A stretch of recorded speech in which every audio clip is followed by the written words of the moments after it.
ఈరోజు మనం ఏకదంతం వినాయకం అనే ఒక భజన నేర్చుకుందాం.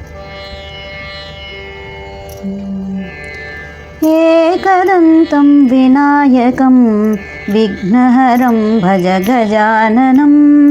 ఏకదంతం వినాయకం విఘ్నహరం భజ గజాననం.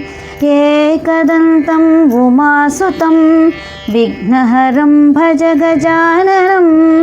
ఏకదంతం ఉమాసుతం విఘ్నహరం భజ గజాననం. మూషికవాహన గజాననం మోదకహస్త గజాననం. మూషికవాహన గజాననం మోదకహస్త గజాననం. ఏకదంతం వినాయకం విఘ్నహరం భజ గజాననం. చామరకర్ణ గజాననం విలంబితసూత్ర గజాననం. చామరకర్ణ గజాననం విలంబితసూత్ర గజాననం. వామనరూప గజాననం మహేశ్వరపుత్ర గజాననం. వామనరూప గజాననం మహేశ్వరపుత్ర గజాననం.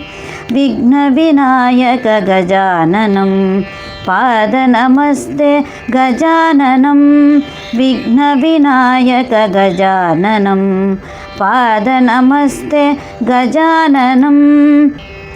ఏకదంతం వినాయకం విఘ్నహరం భజ గజాననం. ఏకదంతం ఉమాసుతం విఘ్నహరం భజ గజాననం. మూషికవాహన గజాననం మోదకహస్త గజాననం. ఏకదంతం వినాయకం విఘ్నహరం భజ గజాననం. విఘ్నహరం భజ గజాననం. విఘ్నహరం భజ గజాననం.